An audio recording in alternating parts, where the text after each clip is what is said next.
하나님 말씀은 디모데후서 4장 6절부터 8절까지. 디모데후서 4장 6절부터 8절까지 한 음성으로 읽겠습니다. 시작. 전제와 같이 내가 벌써 부어지고 나의 떠날 시각이 가까웠도다. 내가 선한 싸움을 싸워 나의 달려갈 길을 마치고 믿음을 지켰으니 이제 후로는 나를 위하여 의의 면류관이 예비되었으므로 곧 의로우신 재판장이 그날에 내게만 아니라 주의 나타나심을 사모하는 모든 자에게로니라. 아멘. 오늘은 한 해를 마무리하는 마지막 주일이고 동시에 우리 교회의 다음 세대들, 다른 세대가 아니라 다음 세대들, 학생들이 졸업하는 축하 예배로 드리는 날입니다. 함께 예배하는 모두의 주님의 크신 은혜와 축복이 넘치기를 기도합니다. 그러나 졸업은 끝이 아니고 새로운 시작이라는 사실도 잊지 말아야 할 것입니다. 어떤 분이 학위를 다 마치고 심지어는 박사 학위까지 마치고 사람들이 불러줄 줄 알았는데 불러오라는 것도 없고 생활고는 죄오고 그렇게 원하던 학위는 손에 쥐었는데 일할 곳이 없는 거예요. 그래서 졸업은 끝이 아니고 새로운 출발이로구나 그런 생각을 했다고 그래요. 졸업을 영어로 그레이듀에이션이라고 그러죠. 그레이듀에이션 발음이 안 됐네요. 그래요. 졸업이라고 그래요. 그런 졸업식이라고 하는 단어를 쓸 때는 코멘스먼트라고 씁니다. 코멘스먼트. 이 말은 떠난다는 얘기예요. 출발한다는 얘기예요. 그러니까 우리의 삶에서 졸업이라고 하는 것은 없는 거예요. 엄밀하게 보면은. 그래서 또 다른 출발을 시작할 뿐입니다. 여러분 죽음이 끝이라고 생각합니까? 성경은 그렇게 말하지 않아요. 죽음도 끝이 아니래요.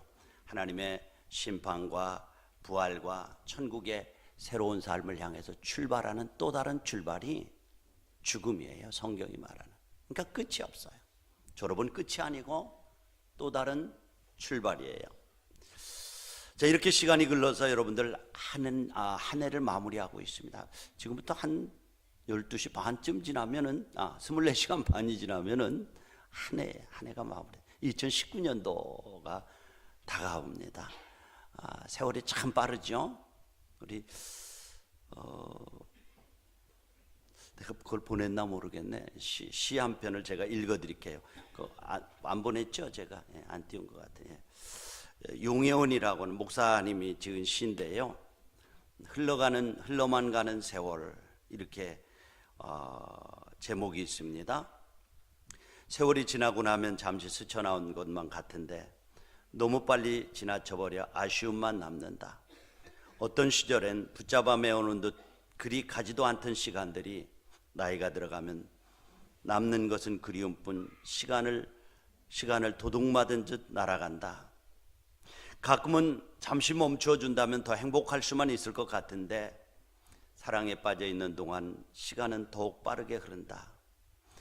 매달리며 애원하듯 멈추어 놓고 싶어도 떠나가는 시간은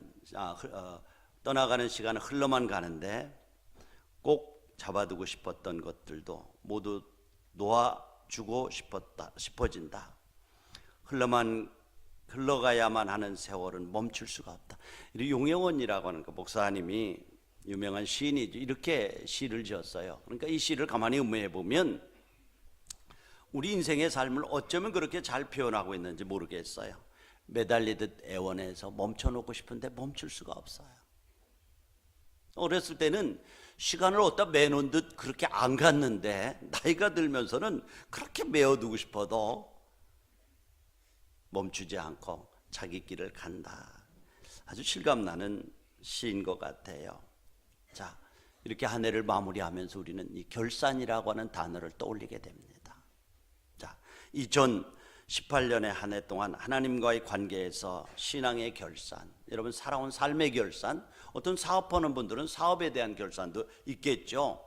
그래서 이제 일반적으로 결산할 때 수입이 지출보다 많으면 흑자라고 그러죠.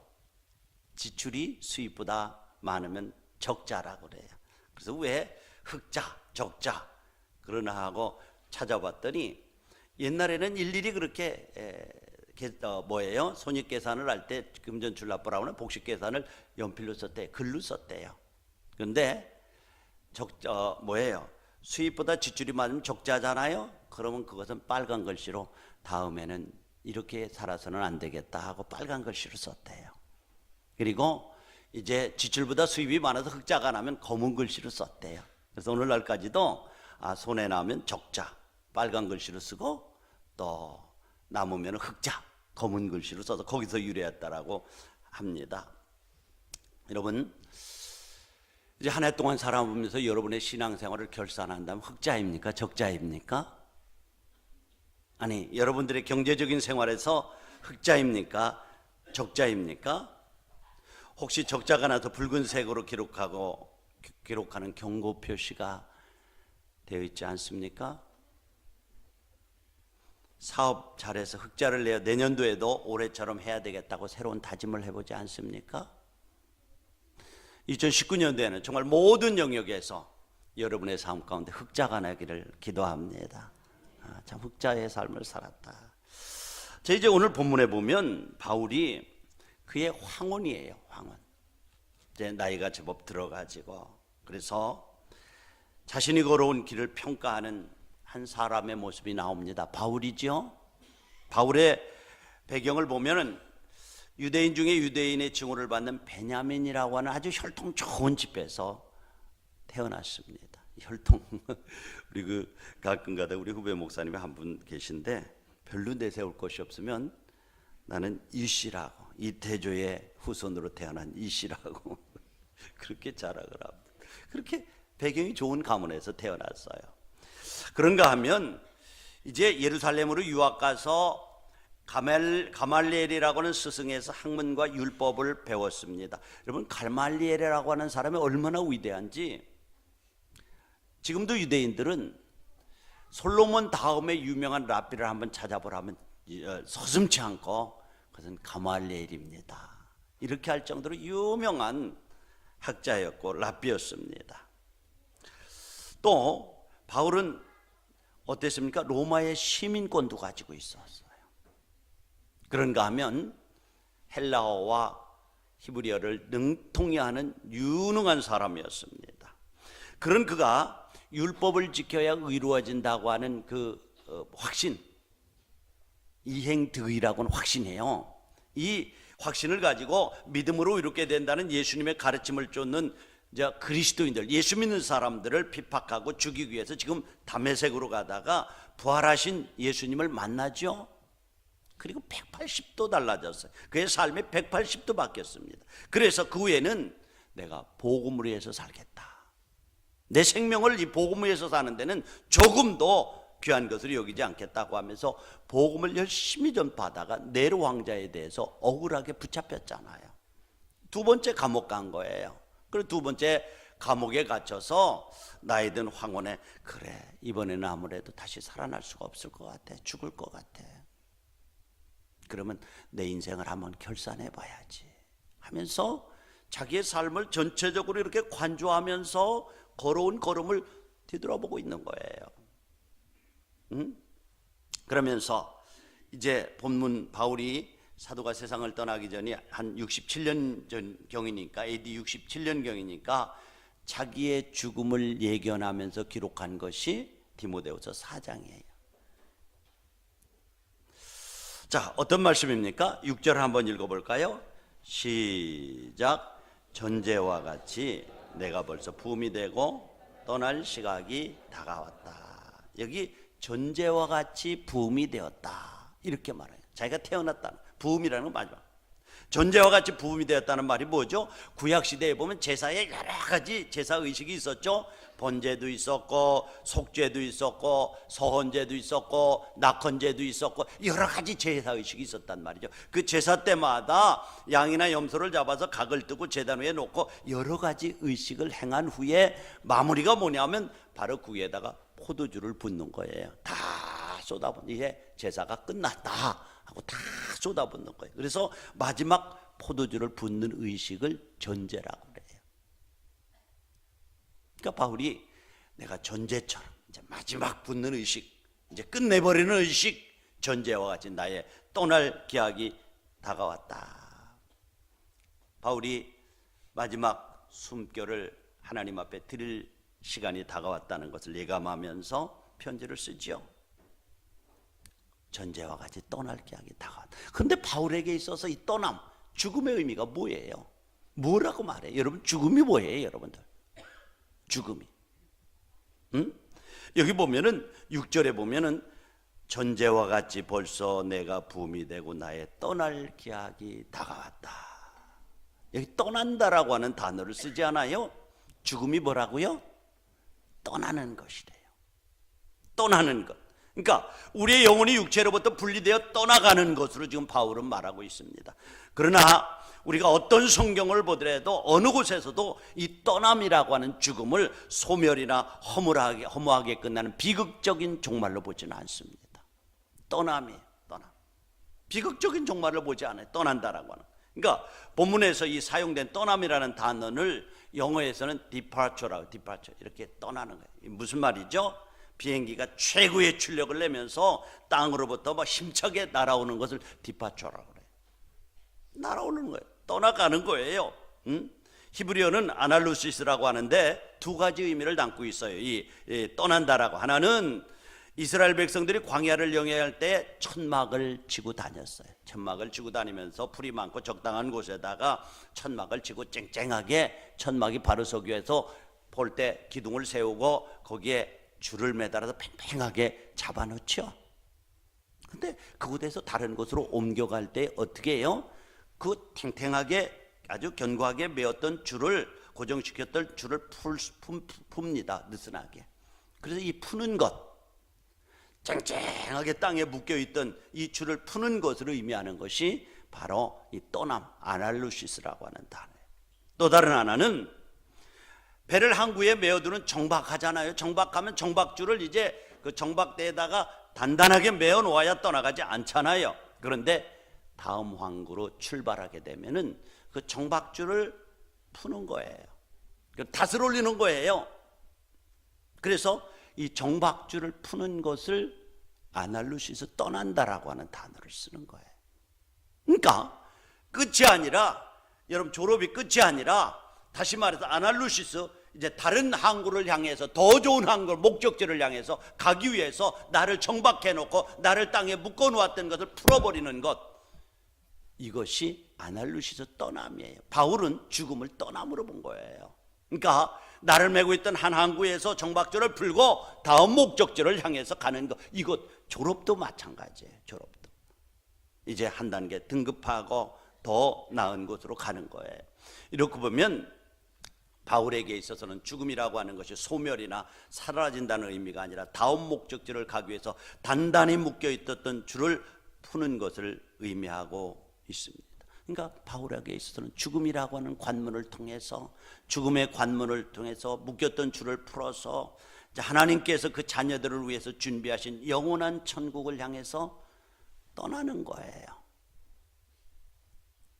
여러분들, 저와 여러분들도 동일한 의미에서의 떠남이 죽음인 것을 기억하시기 바랍니다.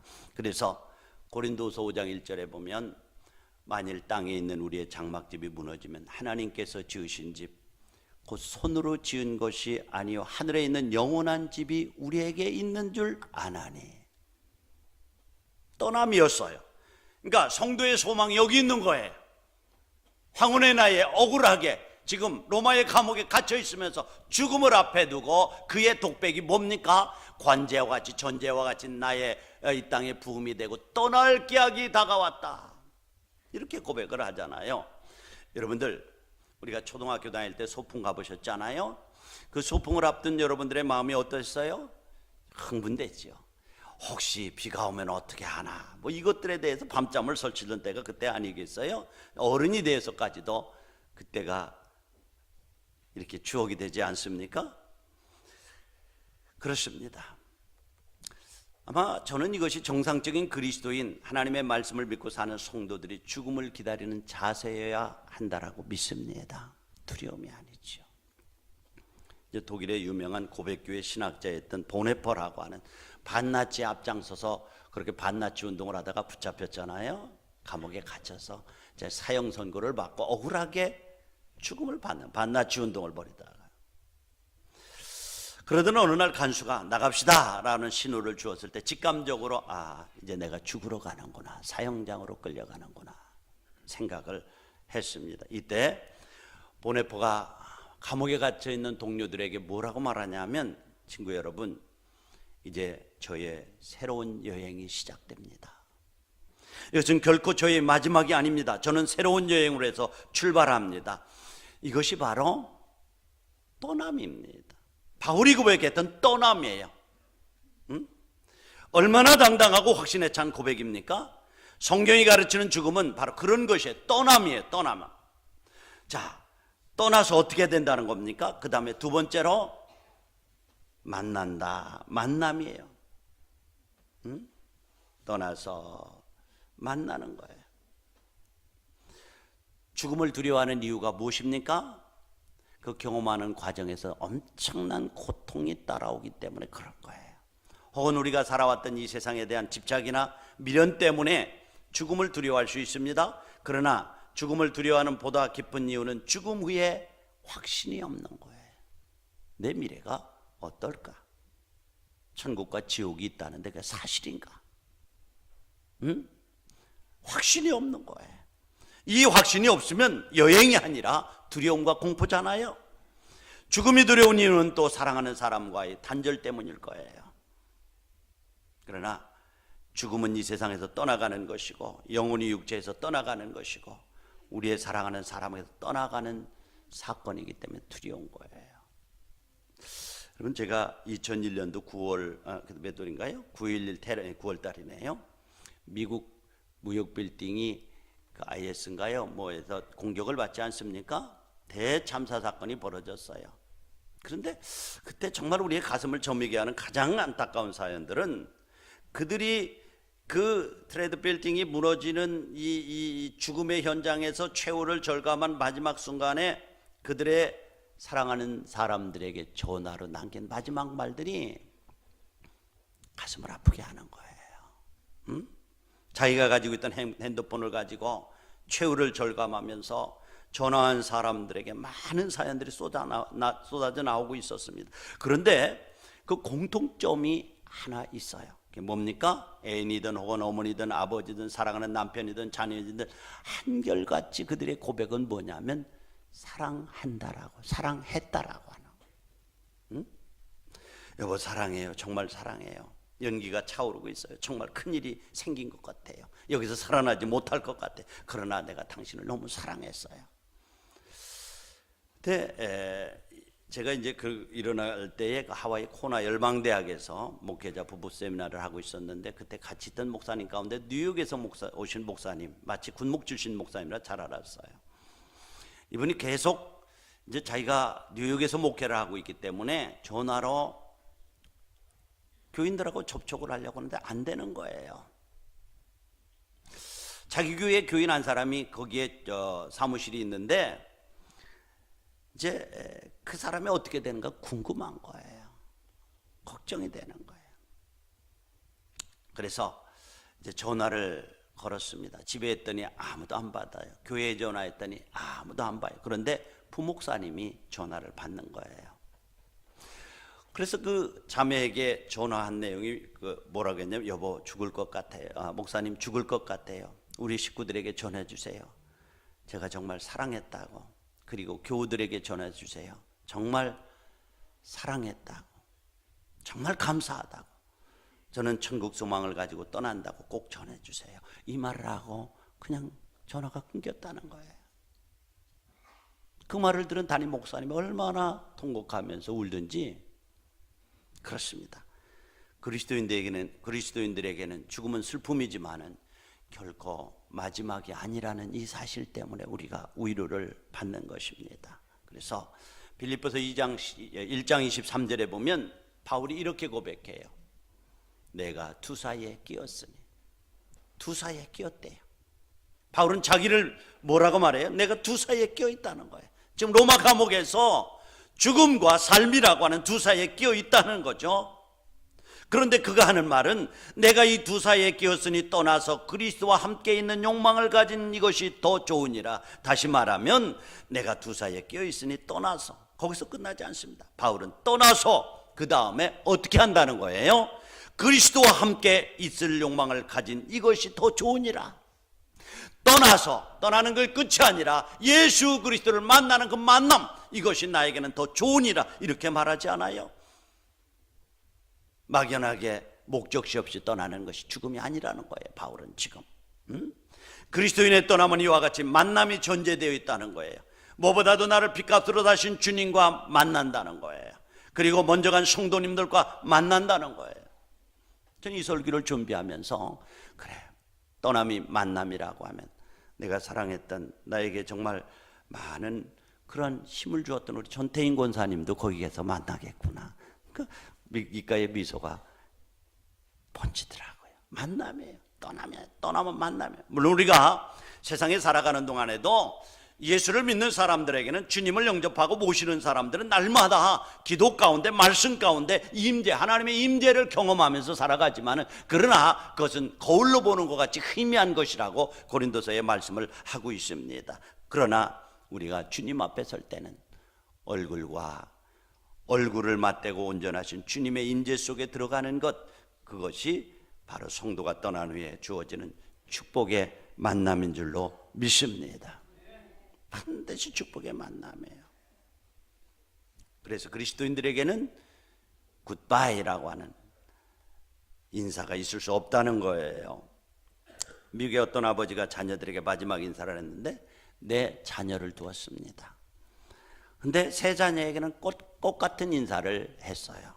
다시 만나자 천국에서, See you again in heaven. 이렇게 세 아이들에게는 똑같은 유언을 했어요.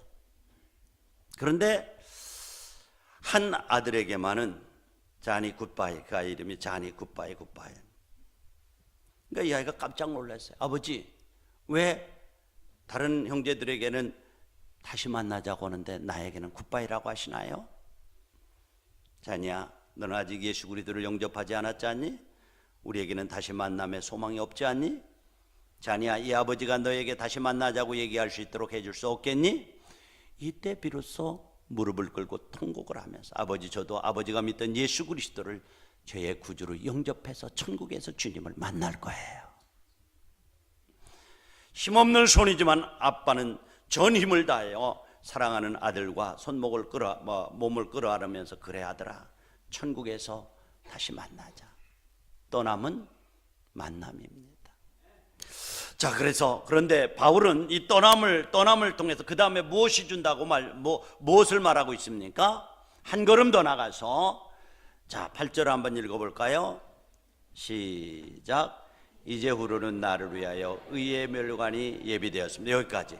나를 위하여 의의 면류관이 예비되었으므로. 여러분, 이 순간에, 이 떠남의 순간이 우리에게 다가올 때 우리는 어떤 무력감을 느낄 수밖에 없을 거예요. 어쩔 수 없지라는 어떤 감정 말이에요. 그러나 이때 우리에게 할 일이 있다면 그와 같은 무력감을 하나님께 대한 의존감으로 바꿀 수 있어요. 내가 할 수 있는 것, 이 부르심 앞에, 이 한계 상황 앞에 내가 할 수 있는 것 하나도 없죠. 그래, 주님 앞에 모든 걸 내려놓는 거야. 그래서 헨리 나우엔이라고 하는 영성학자가 이런 얘기를 했어요. 우리가 죽음을 준비하는 가장 좋은 태도는 어린아이처럼 되는 것이다. 아주 성경적인 교훈이라고 생각이 되어져요. 우리가 아이로서 출행할 때, 바깥에 나갈 때, 아이로 자랄 때 우리 무력하잖아요. 어쩔 수 없어요. 우리는 다만 우리를 돌보시는 부모님의 손에 의존할 수밖에 없어요. 그러나 우리가 그분을 의존하면 우리 부모님은 우리를 기쁘게 안아주고 우리를 보살피고 인도해주는 분이 부모님 아니겠어요? 의존할 수밖에 없어요. 그래요. 마찬가지로 우리가 하나님께 전폭적으로 의지하는 사람만이 그분의 임재를 경험할 수 있는 것처럼 저는 죽음의 경험도 마찬가지라고 생각해요. 심지어 우리 예수님도 그런 태도로 죽음을 맞이하지 않았습니까? 뭐래요? 아버지 내 영혼을 주께 부탁하나이다. 전폭적인 의지예요. 사랑하는 우리 예신가족 여러분들, 삶이 뭐라고 생각합니까? 삶이란 결국 우리의 욕망을 성취하기 위해서 끊임없이 몸부림치는 하나의 과정이에요. 욕망이지요. 그것이 돈이든 어떤 출세든 어떤 뭐든지 간에 그저 욕망을 위해서 끊임없이 몸부림치는 하나의 과정인데요. 그 욕망을 성취하기 위해서 무엇인가를 잡기 위해서 끊임없이 몸부림치면서 살아가지 않습니까? 그러나 죽음은 이 몸부림을 포기하는 순간이에요.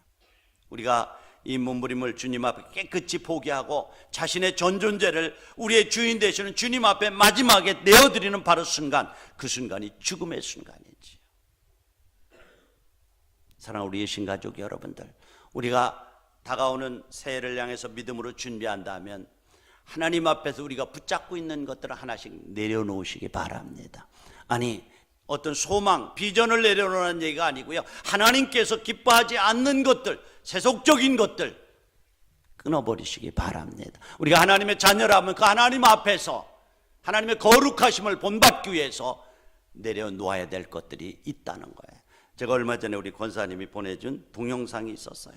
거기 보니까 한 꼬마가 할머니에게, 목사님에게 들은 얘기를 하는데 너무너무 재미있더라고. 한번 동영상을 보면서 내려놓는 연습을 한번 해봅시다.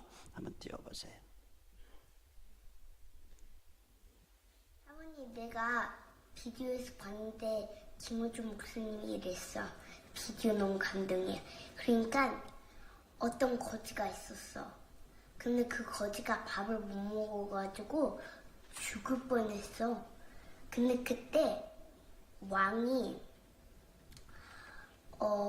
그 길을 거리고 있는 거야. 그러니까 왕이 이랬어. 너는 이제 내 아들이다. 너는 이제 궁전에 와서 나랑 같이 살 거다. 라고 말했어. 근데 있는 거 있지. 그리고 소년이 따라가다가 이제 왕이 말했어. 네가 나를 따라갈 거면 네가 있는 것을 다 버려야 돼. 다 버려. 왜냐면 그래서 소년은 자기 물건들을 바라봤어. 먼저 깡통. 그 깡통이 없었다면 밥을 못 먹어. 굶어 죽을 뻔했어.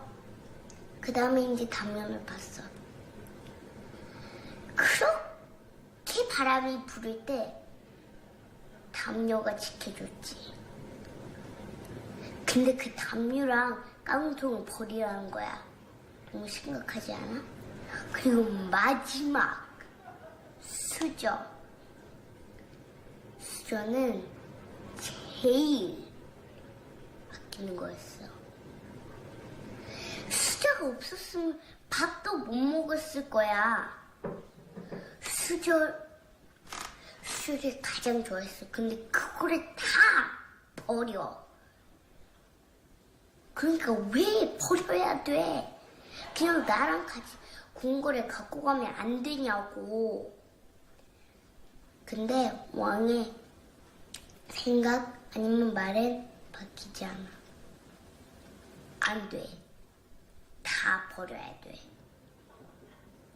아니면 넌 아직도 거지로 살 거야? 아니면 나랑 같이 와서 궁궐에서 살 거야? 이거 다 버리라니까. 그러니까 지금 김우주 목사님이 말하고 있는 뜻은 하나님 진짜 막 하나님보다 뭐를 더 좋아하면 안 된다고. 하나님이랑 같이 헤이븐로 갈 거면 아무것도 들고 갈 수 없어. 깡통 그런 거를 갖고 가면 지금 하나님이 보시기에는 우리는 지금 거지야. 우리는 풀로 씬, 여기에 씬이 너무 많아. 우린 지금 거지야. 근데 하나님이 우리를 그렇게 사랑해서 지저스를 보내서 죽었지. 그러니까 3일에 일어났어. 그러니까 요거를 다 버리고 하나님을 믿으러 헤븐으로 가는 거야. 자, 이제 할머니 잘 들었지? 거짓 스토리. 이제 끝이야.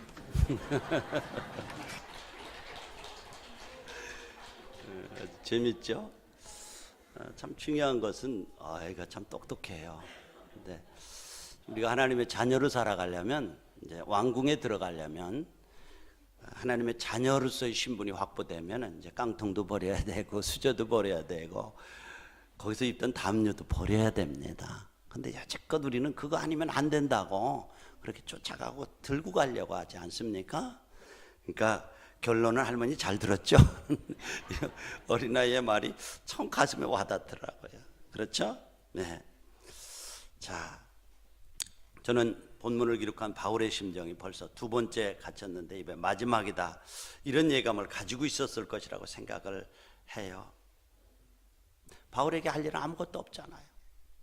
할 수 있는 아무것도 없었어요. 억울한 감정이 많겠지만은 이 모든 것을 하나님 앞에 맡기고 하나님의 처분만 기다리는 심정으로 서 있는 거예요. 여러분들, 내려놓음이라고 하는 것이 자포자기가 절대 아닙니다. 새로운 것을 얻기 위해서 내려놓는 거예요. 채우기 위해서 피우는 거예요. 새로운 목적지를 향해 가기 위해서 떠나는 거예요. 바울이 그렇게 말씀을 하고 있습니다. 자, 그런데요, 떠나는 것으로 끝나지 않고요, 여기 보면은 8절에 보면 이제 후로는 나를 위하여 의의 면류관이 예비되었으므로 주곧 의로운 재판장이 그날에 내게 주실 것이니 내게만 아니라 주의 나타나심을 사모하는 모든 자에게니라. 여기 또 하나 볼 것이 의로운 재판장이래. 하나님은 지금 의로운 재판장. 다른 말로 하면 내가 억울하게 아무런 죄도 없이 지금 네로 황제에 의해서 잡혀서 이 감옥에서 사형당할 죽음을 앞에 두고 있지만은 하나님께 앞에 서면 그분은 의로운 재판관이 되셔서 나의 눈에서 눈물을 씻기시고 나의 억울함을 풀어주시고 상급으로 갚아주실 의로운 하나님이시라는 거예요. 억울함이 있습니까? 그래, 어떤 때는 참아야 될 때 필요가 있습니다. 하나님은 의로운 하나님이시라서 하나님 앞에 서면은 하나님의 판단된 대로 감춰진 것들을 드러내면서 우리의 눈에서 눈물을 씻기고 상급으로 갚아주실 것을 고백하고 있지 않습니까? 이런 고백이 여러분들의 고백이 되기를 원합니다. 여기 8절에서 계속되는 단어 중에 의라고 하는 거예요. 의. 지금은 내로에 의해서 불의한 재판을 받고 불공평한 대접을 받아서 죽음을 앞에 두고 있지만은 하나님 앞에 서면 그 하나님의 의로운 재판장이 돼서 그분이 나의 눈물에서 눈물을 씻기고 승리를 상징하는 면류관으로 씌워 주실 거라는 거예요. 이 상급을 바라보는 사람에게 이것은 정말 떠남이라고 하는 것은 두려움과 공포가 아니라 하나의 희망이고 소망이 되고 기쁨이 될 수 있었던 것이죠. 사랑하는 우리 예신 가족 여러분들, 이 고백이 바울의 고백일 뿐만 아니라 저와 여러분들의 고백이 될 수 있기를 축원합니다.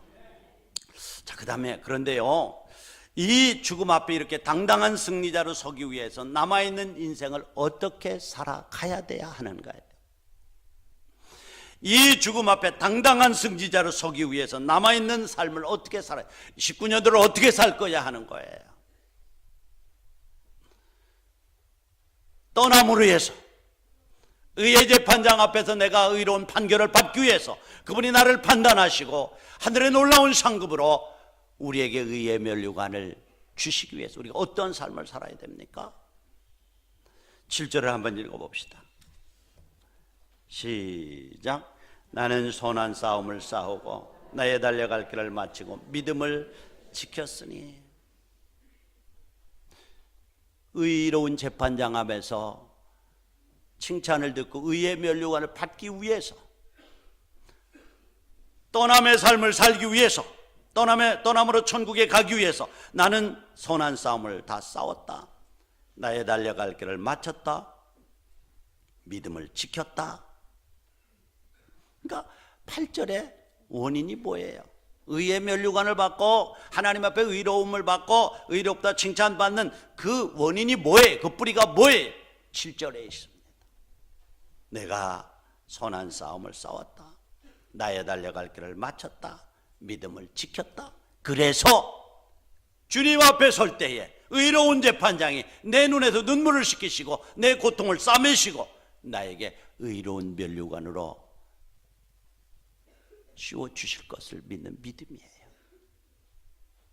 만약 여러분과 저에게 7절이 없었다면 8절의 상급은 기대할 수가 없습니다. 우리가 믿음의 선한 싸움을 싸우지 않았다면, 믿음의 경주를 끝까지 완주하지 못했다면, 믿음을 지킬 수 없었다면 바울처럼 이제 후로는 의의 하나님의 의의 면류관으로 저와 여러분들에게 상급을 주실 이 고백을 할 수 없다는 거지. 바울은 이 당당하고 확신에 찬 승리의 고백을 하기 위해서 저와 여러분들은 이 7절의 말씀을 깊이 묵상하고 실천해야 될 필요가 있음을 믿으시기 바랍니다. 우리의 남아있는 인생 선한 싸움을 싸우십시다. 믿음의 경주를 출발뿐만 아니라 골인 지점까지 쉬지 않고 달려갑시다. 믿음은 우리 주님이 주신 가장 소중한 선물입니다. 그것은 우리가 물질적인 자산보다도 더 귀한 것입니다. 어떤 재산이 우리의 생명을 줄 수 있습니까? 믿음은 우리 자신의 목숨보다도 더 귀한 것입니다. 어떻게 경주를 완주하고 하나님 앞에서 상급을 기대할 수 있습니까? 두 가지예요. 오늘 본문에 보면은 내가 믿음을 지켰다, 그렇게 고백을 합니다. 어떤 문제가 내 앞을 막아도 좌절하지 않고 끝까지 경주했다는 거예요. 끝까지 이 믿음의 경주를 했다는 거예요. 여러분, 믿음은 감정이 아닙니다. 교회에서 누가 나에게 잘해주고 목사님이 인정해 준다고 해서 신앙생활하고 그렇지 않는다고 해서 안 하는 건 아니에요. 이런 감정에서 왔다 갔다 하는 것 아니에요. 어떤 문제가 앞길을 막아도 좌절하지 않고 끝까지 달려가야 되는 것이 믿음인 거예요. 내가 끝까지 믿음의 경주를 했다. 내가 선한 싸움을 싸우고 달려갈 길을 마쳤다. 사랑하는 우리 예신가족 여러분들, 여러분들의 믿음이 어떤 암초에 걸리더라도 좌절하지 말고 끝까지 완주하는 여러분들이 되시기를 바랍니다. 그래서 2018년도를 마무리하면서 이제 19년도를 바라보면서 바울이 고백했던 이 고백, 내가 존재와 같이 부음이 되고 떠날 기약이 다가왔다. 걸어온 생애를 돌아보면서 주님 앞에 설 날을 떠남으로 바라보는 이 눈이 열리기를 축원합니다. 묶였던 것을 풀어서 다음 목적지로 가는 거예요. 떠남이에요. 그리고 하나님께서 하나님 앞에 서면 그분은 의의 재판장이 되셔서 내가 내루에게 당한 이 억울함을 풀어주시고 내 눈에서 눈물을 씻기실 분이라는 거예요. 뿐만 아니라 그 하나님께서 내게 의의 면류관으로 씌우시면서 칭찬하실 하나님이라는 거죠. 그런데 이 상급을 받기 위해서 내 삶은 내가 선한 싸움을 싸우고 믿음을 지키고 달려갈 길을 마쳤다라는 이 고백이 있어야 반드시 하나님께서 의로운 재판장께서 의롭다고 인정하시고 생명의 면류관을 씌워 주신다는 거죠. 2019년도에는 정말 예수 믿고 구원받은 저와 여러분들이 아까 어린아이의 말처럼 이제 깡통 같은 거 버려야 돼요. 수저 같은 거 바깥에 쓰던 거 버려야 돼요. 하나님이 기뻐하지 않는 것들 버려야 돼요. 끊어버려야 돼요. 때 묻고 더럽고 누추한 이불은 버려야 돼요. 왕궁에 가면 주께서 준비하신 더 아름다운 것들이 있습니다. 벗어야 귀한 것으로 입혀주신대요. 사랑하는 예신가족 여러분들, 2019년도를 향한 아름다운 결단과 각오가 오늘 이 마지막 예배에 여러분 가슴에 새겨지고 만들어지기를 주의 이름으로 축원합니다. 같이 눈을 감고 기도하십시다. 그래, 우리 바울의 고백을 여러분들이 들으셨습니다.